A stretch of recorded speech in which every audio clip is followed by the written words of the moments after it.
ketika orang itu memiliki kesenangan, kemudian semangat yang kuat, encourage yang kuat, itu ada risetnya loh ya. Bukunya Power versus Force yang dikarang oleh David R. Hawkins, itu sebenarnya risetnya beliau puluhan tahun, 20-an tahun itu. Ada yang bilang 30 tahun, ada yang bilang 20 tahun, ada yang bilang 29 tahun. Terlalu banyak. Pokoknya, ini berarti lama nih risetnya. Jadi, David R. Hawkins ini meneliti bagaimana pikiran dan emosi manusia itu bekerja. Dan dia bikin frekuensinya. Jadi ada frekuensinya. Jadi 1 sampai 1000 frekuensi. Nah, ternyata energi yang positif itu, yang selalu selalu hidup ya, selalu menyala itu adalah frekuensi di atas 200. Di atas 200. Di atas 200 Hz itu energi yang positif justru bisa masuk ke zona ikhlas. Nah, ini dia. Zonanya ikhlas. Iya. Jadi David R. Hawkins ini agak menarik, dia mencoba hal-hal yang spiritualitas diilmiahkan. Penelitiannya menarik sekali. Nah, makanya semangat itu masuk di frekuensi, kalau saya nggak salah, antara 200 sampai 300 Hz. Di semangat. Jadi makanya orang kalau semangat, itu mohon maaf ya, itu jarang sakit. Siaran semangat, kerja semangat, ya kan, ngajar semangat, itu karena memang udah sangat kuat. Ya. Nah, ada lagi, jadi semangat, menerima atau bersyukur, ya sampai tahap tercerahkan. Jadi kalau misalnya habis kita membaca buku kita tercerahkan, habis kita dengar siaran kita tercerahkan, kita ikuti pengajian atau kajian baik tarawih atau subuh kita tercerahkan. Nah, itu tidak terlukiskan kebahagiaannya itu. Nah, makanya kata David R. Hawkins, saya sudah ketemu banyak manusia. Orang yang frekuensi pikiran dan emosinya di atas 200 Hz itu vitalitasnya kuat sekali. Tapi orang yang di bawah 200 Hz itu gampang sakit katanya. Apa itu? Ya, emosional, marah, kemudian nafsunya yang bicara, apatis, merasa bersalah, merasa malu. Nah, itu akhirnya bikin orang malas. Ya udah aja, puasa, capek lah, harus kesana capek lah. Jadi dia udah nyerah dulu kan, udah nyerah dulu. Nah, ketika dia nyerah seperti itu, apa hasil yang dia dapatkan? Ya hasilnya ya nggak akan pernah maksimal karena dia sendiri sudah tidak punya kegairahan yang positif untuk bekerja. Jadi sahabat MK, ketika kita bekerja, kita bisnis, kita menganggap bahwa makan itu menjadi persoalan, ya kan? Karena kita tidak minum itu menjadi persoalan. Nah, balik lagi, ketika niatnya sangat kuat, itu beda loh. Iya, lain. Nanti energinya itu sangat luar biasa sekali yang kita rasakan itu. Makanya apalagi ya kalau orang bekerja mengeluh. Wah tuh, itu capek banget. Capek loh. Sudah bekerja capek, mengeluh capek juga. Jadi jangan dipikir orang bekerja secara fisik yang capek loh ya. Enggak. Orang yang bekerja dengan pikiran itu lelahnya juga tinggi. Betul. Apalagi bekerja dengan pikiran capek marah. Nah, udah itu double itu capeknya gampang banget itu. Lihat mahasiswa close kamera marah, nanya gak ada yang jawab marah kan. Kita kan jadi marah sendiri. Siapa yang rugi? Nah, kita sendiri sebenarnya kan gitu. Nah, jadi kalau kita bekerja masih berharap orang lain nih, mohon maaf ya sahabat MK dan yang lainnya, masih berharap dihargai orang, masih berharap minta pendapat orang tentang kita, dan ternyata yang kita dapatkan itu tidak sesuai harapan kita, apa yang terjadi? Kecewa. Jadi kalau kerja masih minta dihargai, misalnya gini nih, misalnya loh ya, ini Coach Konita kerja ya. Begitu Coach Konita kerja, lalu ketemulah sama Mbak Marsha, ketemu sama teman-teman itu, dan terus mereka bilang gini, Bu Ami tahu nggak ya kalau kita kerja tuh sungguh-sungguh kayak gini. Kita ngomong gitu kan, Pak Erick tuh tahu nggak sih kita tuh totalitas banget di sini, ngerti nggak sih? Kalau kita minta orang lain ngerti, tak bilang sama Kak Marsha, Kak kamu siap-siap kecewa. Karena belum tentu orang akan mengerti tentang itu, ya. Ketika kita mengakukan aktualisasi diri kita, mengakukan apa yang kita lakukan, wah udah siap-siap sahabat MG capek. Balik lagi sahabat MG. Apa niatan kita bekerja tadi? Kalau niatan kita bekerja hanya ingin sekedar pekerjaan itu saja, berarti kita rutinitasnya hanya sekedar job.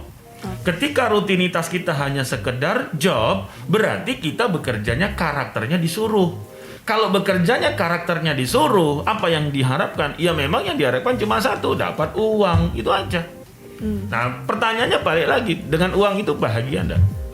Belum tentu. Belum tentu, ya. Apalagi kalau Dek Marsha bantu dong, boleh aja sih Pak, tapi nanti ada transportnya kan, nanti ada icip-icipnya nggak Pak, nanti ada makan siangnya nggak, selalu nanya kayak gitu.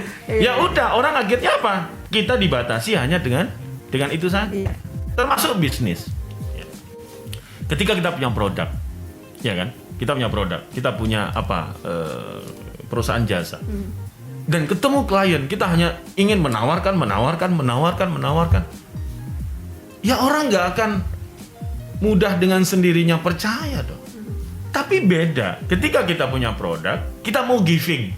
Aku punya produk, dicoba dulu dong. Tester boleh. Iya. Aku punya jasa, apa yang bisa tak bantu? Sini tak bantu iklinin, sini tak bantu bikinin dulu, ya. Sini tak bantu bikinin videonya dulu. Jadi kita memberi dulu, itu beda kedekatannya nanti. Tapi kalau kita ngoyak-ngoyak orang supaya join, apa yang terjadi? Nggak bakal. Oh kamu nggak pernah memberi kok, tiba-tiba nuntut supaya saya beli, nggak bisa. Makanya orang pasti lari, nggak pernah memberi. Nah ketika kita mau memberi, entah memberi apa di awal, kan nanti kan rugi. Nah itu balik lagi. Kalau bicara bisnis untung rugi capek. Betul. Iya kan? Betul. Maka yang namanya bekerja, yang namanya berbisnis, ya, dalam paradigma ini ada sisi kebajikan yang harus dilakukan. Iya dong, harus ada sisi kebajikan, harus ada sisi perhatian yang dikerjakan. Rumah makan, ya wajar dong, traktir orang. Betul. Dulu, monggo tester dulu, monggo coba dulu, monggo saya bisa bantu apa dulu.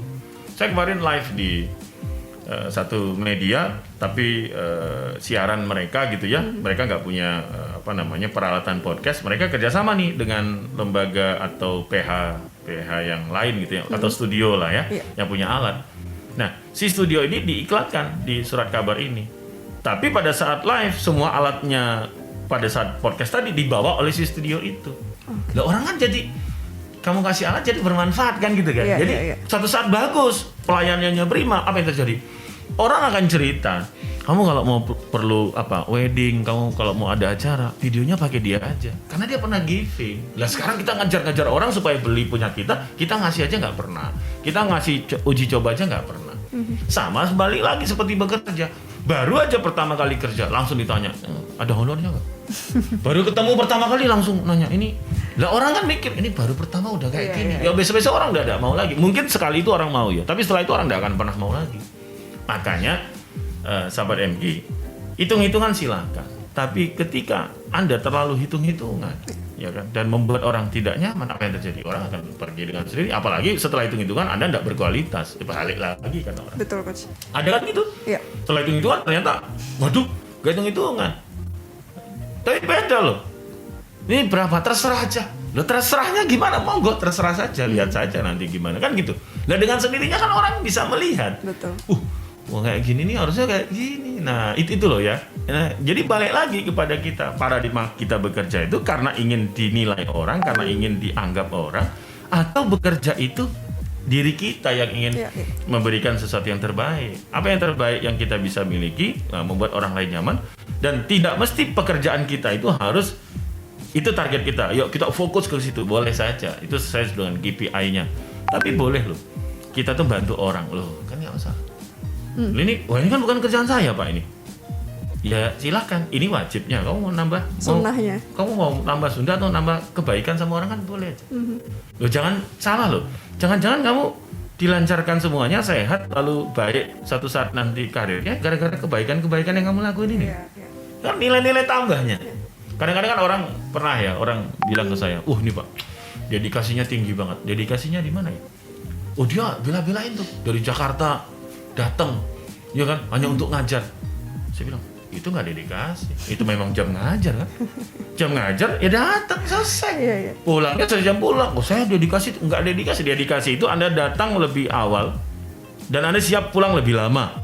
Atau ada sesuatu yang Anda dimintai tolong dan itu nggak ada waktunya, hanya itu Anda mau lakuin. Nah itulah namanya dedikasi. Dan bagi orang, saya nggak dapat apa-apa. Saya bilang pasti akan dapat apa-apa.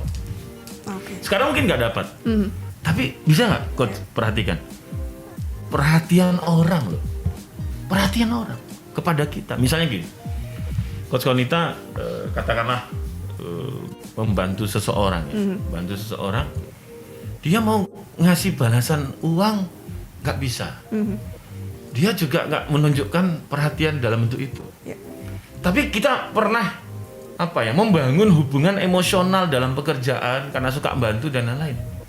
Mungkin dia nggak pernah ngomong kayak gitu ya. Tapi apa yang terjadi?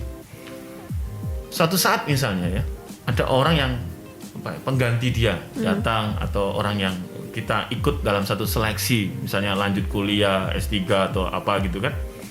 Ya, terus orang ini tahu ini Coach Sunita si daftar.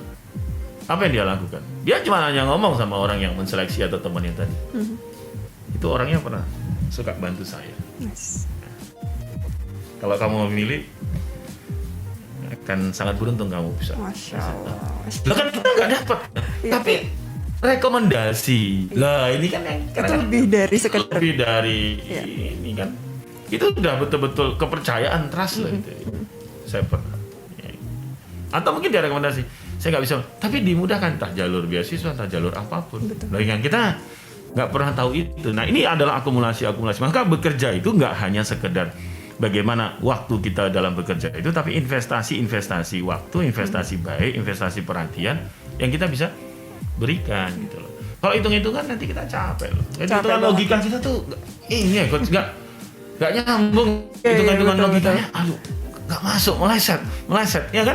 Kok meleset terus? Lah iya, makanya hitungannya jelas. Nah, fadhkuruni azkurkum washkuruli wala takfurun. Ya. Jadi ingatlah kepadaku, kata Allah, maka aku akan ingat kepadamu. Berarti kan bekerja itu kan nggak hanya sekedar urusan kita.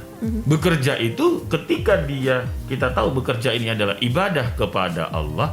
Bekerja ini adalah bagian dari aktualisasi diri kita untuk kebaikan dan sedekah waktu kita pas sedekah.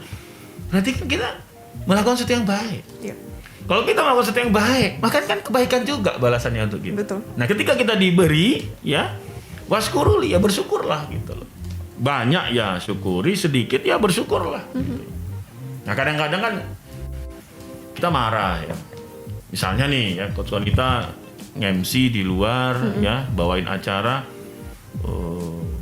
tiba-tiba dikasih honor besar.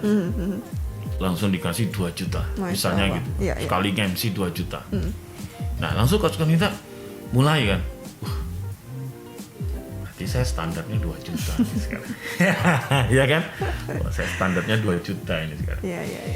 Nah, suatu ketika ada orang yang minta lagi. Ya, ngasihnya 200. Lalu kita, mohon maaf, saya standarnya 2 juta. Nah, pertanyaannya adalah, emang yang ngasih standar siapa? Iya.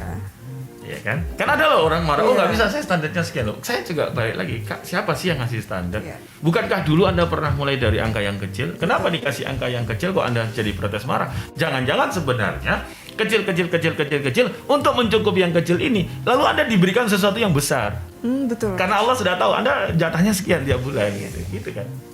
Bekerja kalau kita hanya sekedar membangun sesuatu yang rutinitas, berarti kita bekerja karena orang lain, itu ya kita hanya dapat uang, tapi belum tentu uangnya bahagia. Kalau bekerja kita untuk membangun karir, itu namanya bekerja, skenarionya diri kita sendiri.